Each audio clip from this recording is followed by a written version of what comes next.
సంజు శాంసన్ మీకు ఇచ్చేస్తాం, మాకు అశ్విన్ ఇచ్చేయండి అని ఒక టాకు. లేదు లేదు సంజు శాంసన్ మీకు ఇచ్చేస్తాం, సిఎస్కే మాకు రుతురాజ్ గైక్వాడ్ని ఇచ్చేయండి, క్యాప్టెన్ స్వాప్ చేసుకుందని ఇంకో టాకు. అలా కాదు జడేజాలు ఇచ్చినా కూడా పర్లేదని. కొంతమంది ఏమో షమి ఆర్సీబీకి వెళ్ళిపోతాడని చెప్పేసి, కొంతమంది ఏమో డీసీ నుంచి కేఎల్ రాహుల్ బయటకు వచ్చేస్తాడు, కేకేఆర్కి వెళ్ళిపోతాడు, అయిపోయింది ట్రేడింగ్ అంతా మటాష్ మంగళగిరి. అంత ఈజీయా? అంత ఈజీయా ట్రేడింగ్ చేసుకోవడం? నీ దగ్గర దొండకాయ బెండకాయ ఎక్స్చేంజ్ చేసుకుందాం టైపా? అది కాస్త మాడుకోవాలి కదా. అంటే గతంలో ఇది మనకు తెలుసు, కానీ ఎక్కడో కాలక్రమేణా మర్చిపోయే ఛాన్స్ ఉంది. మర్చిపోయి ఉంటే రిఫ్రెషర్లా పనిచేస్తుంది. ఆల్రెడీ గుర్తుంటే నేను చెప్పింది కరెక్ట్ కాదు మీరు చూసి కమెంట్లో చెప్పచ్చు కదా. ఆ పని చేద్దాం.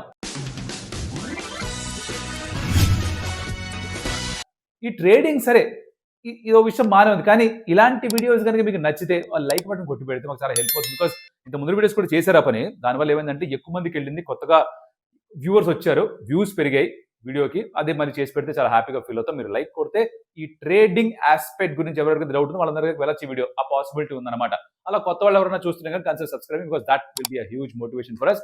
ట్రేడ్ చేయకండి, ఈ సబ్స్క్రైబ్ ని లైక్ ఇంక దేంతో ప్లీజ్. సరే, ట్రేడింగ్ ఇది అసలు ఏంటి అంటే, ఒక option or mini option, actually option కాదు, మెగా ఆప్షన్ కూడా కాదు, మినీ ఆప్షన్ కంటే ముందర, ఆప్షన్లోకి వెళ్ళే కంటే ముందర ఒక విండో ఉంటుంది అనమాట. సే ఫర్ ఎగ్జాంపుల్ ఇక్కడ నవంబర్ డెడ్ లైన్ అనుకుందాం. దాని లోపల ఏ ప్లేయర్స్ని రిలీజ్ చేద్దాం అనుకుంటున్నారో, ఏ ఫ్రాంచైజ్ అయినా, ఫర్ ఎగ్జాంపుల్ ఎస్ఆర్హెచ్ కొంతమంది ప్లేయర్ని రిలీజ్ చేద్దాం అనుకుంటున్నారు, వాళ్ళు ఆ ఆప్షన్ కంటే ముందు డెడ్ లైన్ ఉంటుంది కదా, దాని ముందు రిలీజ్ చేసేయాలి. వాళ్ళని ఆప్షన్ పూల్లోకి పంపించాలి. అప్పుడు వాళ్ళ దగ్గర ఒక బడ్జెట్ ఫామ్ అవుతుంది. దాంతో వాళ్ళు మినీ ఆప్షన్కి వెళ్ళి కొత్త ప్లేయర్స్ని తీసుకుంటారు, రైట్? దీనికంటే ముందర ఒక ట్రేడింగ్ విండో అన్నది ఉంటుంది. Again November is the end of time line trading విండోకి.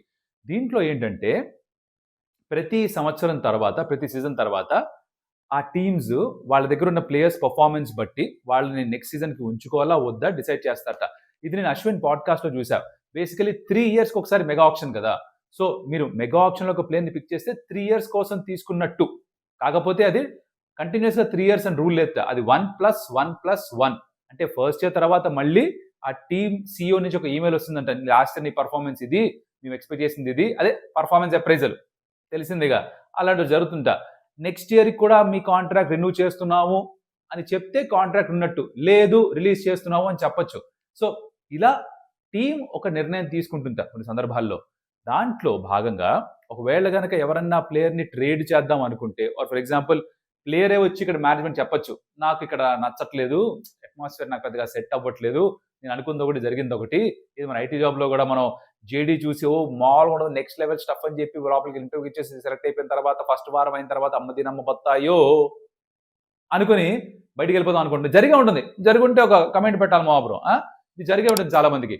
అది గనక జరిగితే బయటకు వచ్చేస్తాంగా, అలాగే మాట్లాడుకుని బయటకు వచ్చేస్తే చెప్పకుండా పారిపోతారు. ఇక్కడ చెప్పబెట్టకుండా పారిపోవడానికి లేదు, ఎందుకంటే ఐపీఎల్ మీద ఆడాలి కదా, ఎబ్స్కాండ్ చేయలేరు, చెప్పి బయటికి రావాలి. సో అలా ప్లేయర్స్ చెప్పొచ్చు మేనేజ్మెంట్కి కూడా.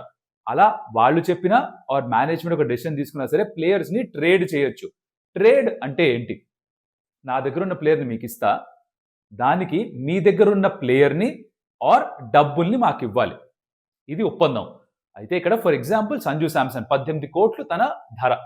ఇప్పుడు సంజు శాంసన్ని ట్రేడ్ చేయాలి అంటే కనుక, ఒకవేళ ఆర్ఆర్ సంజు శాంసన్ని సిఎస్కేకి ఇచ్చేయాలనుకుంటే సిఎస్కే 2 చేయాలి ఇక్కడ. ఐదర్ వాళ్ళ దగ్గర ఉన్న ప్లేయర్ ఆర్ ప్లేయర్స్ వాళ్ళ వాల్యూ 18 crores, వాళ్ళ ప్రైస్ 18 crores అయితే అప్పుడు అదొక ఈక్వల్ ట్రేడ్. అంటే సంజు శాంసన్కి 18 కోట్లు, అశ్విన్కి 9.75 కోట్లు ఎంతో డైరెక్ట్గా ట్రేడ్ చేసుకోలేరు. బికాజ్ 18 crores ఎక్కువ, 9.75 తక్కువ కదా. అది ట్రేడ్ కాదు, ఈక్వల్ ట్రేడ్ కాదు. ఆ 9.75 కాకుండా ఐదర్ ఇంకొక ప్లేయర్ అన్నా ఇవ్వాలి ఆర్ క్యాష్ అన్నా ఇవ్వాలి పక్క టీంకి, అప్పుడే ఆ ట్రేడ్ సక్సెస్ఫుల్ అవుతుంది అనమాట. ఆర్ వీళ్ళు కనీసం సిఎస్కే వాళ్ళు ఆప్షన్లోకి రిలీజ్ అన్నా చేసేసేయాలి. వాళ్ళ బడ్జెట్స్ ఉన్నాయి కదా. ఇప్పుడు చాలా సింపుల్ బాసు, నేను ఈ మంత్ కావాల్సిన సరుకులు కొనేసా, ఓకే, తర్వాత మళ్ళీ అడగంటే నెక్స్ట్ మంత్ వచ్చే లోపలే నేను తిరిగి వెళ్ళాల్సి వచ్చింది సూపర్ మార్కెట్కి. వెళ్ళాలి అంటే నా దగ్గర బ్యాంకులో బ్యాలెన్స్ ఉండాలిగా. నా దగ్గర బ్యాలెన్స్ లేకపోతే నేను వెళ్ళి ఇక్కడ క్రెడిట్ కార్డ్ లాగా గీకడం ఉండదుగా, డెబిట్ కార్డ్ మాత్రమే వాడతారు. ఇక్కడ డబ్బులు ఉంటేనే కొనగలం. సో అలా డబ్బులుంటేనే ప్లేయర్ని ట్రేడ్ చేసుకోవచ్చు, ఆర్ ఈక్వల్ వాల్యూ ఉన్న ప్లేయర్ని ట్రేడ్ చేసుకోవచ్చు. సో ఇక్కడ ఏదైతే ఒక లాజిక్ నడుస్తుందో సంజు శాంసన్ని అశ్విన్ని ట్రేడ్ చేసుకుంటారని, అలా డైరెక్ట్ ట్రేడ్ కుదరదు. Because Sanju Samson auction price is way higher than Ashwin. So అశ్విన్తో పాటు ఇంకొక ప్లేయర్ని కూడా కలిపి ట్రేడ్ చేసుకునే అవకాశం ఉంది, విచ్ ఇస్ వై మిగతా టాక్స్ వచ్చాయి. ఏంటి, సంజు శాంసన్ని డైరెక్ట్గా రుతురాజ్ గైక్వాడ్తో ట్రేడ్ చేసుకుందాం, 18 కోట్లు నాట్ రాంగ్, ఇద్దరికి అదే ప్రైస్. ఆర్ జడేజాని కూడా ట్రేడ్ చేసుకోవచ్చు, ఆల్మోస్ట్ అక్కడ దరిదాపుల్లో ఉంది, 1-2 కోట్లు బ్యాలెన్స్ క్యాష్ రూపంలో ఇచ్చేయచ్చు. ఆ డిస్కషన్లు అవుతున్నాయి. So first thing to understand here is, నా దగ్గర 10 రూపాయలు ఉంటే అవతల టీం దగ్గర కూడా 10 రూపాయలు విలువ ఉన్న ఆ కమోడిటీ ఉంటేనే ట్రేడ్ ఇక్కడ పాసిబుల్, లేకపోతే కుదరదు.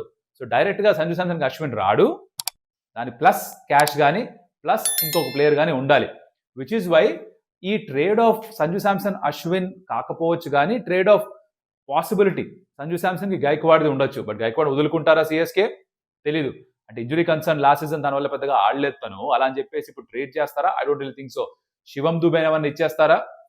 తెలీదు మనకి. అంటే ఆ వాల్యూ ఎక్కడ సెట్ అవుతుందో, ఏ ప్లేయర్ని ఇస్తే వాళ్ళకి బెనిఫిషియల్గా ఉంటుందో రాబోయే సీజన్స్కి, ఏ ప్లేయర్ని వదిలించుకుందాం అనుకుంటున్నారో, ఇవన్నీ ఫ్యాక్టర్స్గా మారుతాయి. బట్ ముఖ్యమైన ఫ్యాక్టర్ ఆ డబ్బులు సరిగ్గా బ్యాలెన్స్ షీట్ బ్యాలెన్స్ అవ్వాలి, అయినప్పుడే ట్రేడ్ పాసిబుల్. ఇదొకటి గుర్తుపెట్టుకోండి.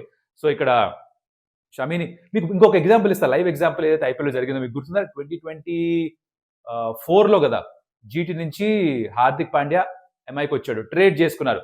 కానీ అప్పుడు ఎంఐ దగ్గర డబ్బులు లేవు జీటీకి ఇవ్వడానికి. వాళ్ళు అప్పుడు ఏం చేశారు, వాళ్ళ దగ్గర ఉన్న క్యామరూన్ గ్రీన్ని ఆర్సీబీకి ఇచ్చేసి, ఆర్సీబీ దగ్గర తీసుకున్న డబ్బులు తిరిగి వాళ్ళ డబ్బులు జీటీకి ఇచ్చారు. అలా ఆ ట్రేడ్ పూర్తయింది. వాళ్ళకి కావాల్సిన డబ్బులు వాళ్ళకి వచ్చాయి, ఆప్షన్లో మినీ ఆప్షన్లో కావాల్సిన డబ్బులు జీటీ దగ్గరికి వెళ్ళాయి, అండ్ హార్దిక్ పాండ్యా వీళ్ళకి కావాల్సిన ఇక్కడికి వచ్చారు. అండ్ వీళ్ళు ఆ డబ్బులు ఎలా వస్తాయి, వీళ్ళకి ఇంకెవరికో ఇవ్వాలి కదా, ఆర్సీబీకి ఇస్తే ఒక ట్రయాంగిల్ ఫామ్ అయింది, ట్రయాంగిల్ లవ్ స్టోరీ. దాంట్లో గ్రీన్ ఆర్సీబీకి వెళ్ళడం, ఆర్సీబీ వాళ్ళు డబ్బులు వెళ్ళడం, డబ్బులు తీసుకెళ్లి వీళ్ళు మళ్ళీ జీటీకి ఇవ్వడం, ఇది జరిగిందనమాట. అలాగా ఏమన్నా జరిగే అవకాశాలు కనుక కుదిరితే ట్రేడింగ్ చేస్తారు. హోప్ఫుల్లీ మీకు ఇది అండర్స్టాండ్ అయ్యాలి కాన్సెప్ట్. అర్థమైంటే కనుక ఒక లైక్, కమెంట్ కొట్టండి. మావా బ్రో మబ్బులు ఇడిపోయాయి అని కామెంట్ కింద పెట్టాలి, నాకు అర్థమవుతుంది. నాకు కూడా ఫ్యూచర్ ఉంది టీచింగ్లో అన్న ఒక నమ్మకం ఏర్పడుతుంది. టీచింగ్ చేస్తానులే తర్వాత సంగతి, but just like that for fun comment పెట్టండి. ఓకే, ఇది బేసిక్ విషయం. నెక్స్ట్ టాపిక్ ఏంటంటే, వచ్చేది మినీ ఆప్షన్. మినీ ఆప్షన్లో సాధారణంగా కొంతమంది ప్లేస్ని రిలీజ్ చేస్తారుగా. ఇప్పుడు మెగా ఆప్షన్ అయిన తర్వాత, ఫస్ట్ తర్వాత మాకు నచ్చలేదమ్మా, ఫర్ ఎగ్జాంపుల్ లక్నో సూపర్ జైంట్స్కి మయాంక్ యాదవ్ ఉన్నాడు, 14 కోట్లు రిటర్న్, అయితే 11గా రిటర్న్ చేసుకున్న తర్వాత ఇంజురీ కారణంగా పెద్దగా ఆడిందేమీ లేదు. ఆ డబ్బులు దాన్ని ఖాళీ చేసుకుందా, ఎక్కడైనా వాడుకుందాం వేరే పేరు కోసం, దాన్ని రిలీజ్ చేయొచ్చు.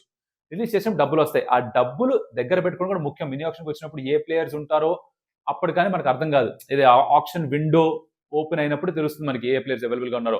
సంబడికి క్యామరూన్ గ్రీన్ మెగా ఆప్షన్ అప్పుడు ఇంజూర్డ్గా ఉన్నాడు కాబట్టి రాలేదు, కాబట్టి ఇప్పుడు మినీ ఆప్షన్లోకి రావచ్చు. సంబడికి హ్యారీ బ్రూక్ రాలేడు. ఎందుకు హ్యారీ బ్రూక్ ఎందుకు రాలేదు మినీ ఆప్షన్కి? Let me the comments. మీరు ఫాలో అవుతాను అర్థం అవుతుంది నాకు. ఇది హోంవర్క్ అనుకోకండి, మన స్పోర్ట్కి సంబంధించింది కదా, ఇది మనకి ఇంట్రెస్ట్ ఉన్న topic, cricket topic, IPL topic. Comment చేయండి, హ్యారీ బ్రూక్ ఎందుకు మినీ ఆప్షన్లోకి రాలేడు, you should let me know. Okay, so ఆ క్యామరూన్ గ్రీన్ లాంటి ప్లేయర్స్ రావచ్చు కాబట్టి లాస్ట్ సీజన్లో ఆఖరిలో రీప్లేస్మెంట్ ప్లేయర్స్ కొంతమంది తీసుకున్నారు, వాళ్ళని తిరిగి వెనక్కి మళ్ళీ ఆప్షన్లకు పంపించవచ్చు. ఫర్ ఎగ్జాంపుల్ మిచ్ ఓవెన్, దాన్ని తిరిగి ఆప్షన్లకు పంపించవచ్చు. డివాల్ బ్రూస్ సైన్ చేసేసుకుంటున్నారు, సైన్ చేసేసుకుంటే వాళ్ళు ఇంకెవరో ప్లేయర్ని వదిలేయాలి. ఐ థింక్ ఆప్షన్ వచ్చేసరికి వాళ్ళు వదిలేస్తారు కూడా సిఎస్కే. సో ఏ ప్లేయర్స్ వస్తారో, మోస్ట్లీ మినీ ఆప్షన్స్లో ఎప్పుడు చూసేది మనం ఇండియన్ ప్లేయర్స్ కంటే కూడా ఫారిన్ ప్లేయర్స్కే డిమాండ్ ఎక్కువ, విచ్ ఇస్ వై వాళ్ళప్పుడు మిచెల్ స్టార్కి 25 crores దాదాపుగా ఇవ్వడం సీజన్లో, ఆ స్టార్కి 20 కోట్లకు పైగా ఇవ్వడం, ఇవన్నీ ఎప్పుడు చూసాం? మినీ ఆప్షన్లో ఆ ప్లేయర్లు వచ్చినప్పుడే వాళ్ళ ధర జుప్ అని రాకెట్లుగా పైకి వెళ్ళిపోతుంది. సో దానికోసం డబ్బులు అడ్డు పెట్టుకు రావాలి. మినీ ఆప్షన్ అంటే పిగలకి 30-35 కోట్లు వేసుకొస్తారు ఆప్షన్కి. దానికి నేను రిలీజ్ చేసుకోవడం కానీ, ట్రేడ్ చేసుకుని ఏదో ఒకటి చేసుకోవాలి. కానీ సంజు శాంసన్ లాంటి ప్లేయర్ని, కేఎల్ రాహుల్ లాంటి ప్లేయర్ని తిరిగి ఆప్షన్లోకి వదులుతారా? I don't think so. అయితే గీతే ట్రేడ్ అవ్వాలి, లేదా ఎక్కడున్న గొంగలు అక్కడే ఉండాలి, ఈజ్ వాట్ ఐ థింక్. మీరేమనుకుంటున్నా నాకు చెప్పొచ్చు. ఓకే, ఆ పని చేసి పెట్టండి. నేను ఇంతే, ఈ టాపిక్ మాత్రమే కవర్ చేద్దాం అనుకున్నా. దీన్ని ఇంకా లెంతీగా దీన్ని సాగదీసే ఉద్దేశం నాకు లేదు. సో మీకు గనక ఈ ట్రేడింగ్ వెనకాల ఉన్న ఆ లాజిక్ ఏంటో అర్థమైపోయింది ఆశిస్తున్నా. అర్థమైందని చెప్పి కొట్టండి. నాకు చెప్పాక మా బ్రో మబ్బులు అడిపోయిన కమెంట్ ఒకటి పెట్టండి. వీడియోని లైక్ చేయండి, ఎక్కువ మందికి వెళ్తుంది వీడియో. అలా కొత్తగా చూసే వాళ్ళు ఎవరన్నా వచ్చుంటే కనుక మీరు సబ్స్క్రైబ్ చేసుకోవాలి అనిపిస్తే కన్సిడర్ డూయింగ్ దాట్. మరొక వీడియోలో మళ్ళీ కలుస్తాం. అప్పటిదాకా సెలవు. Adios Amigos.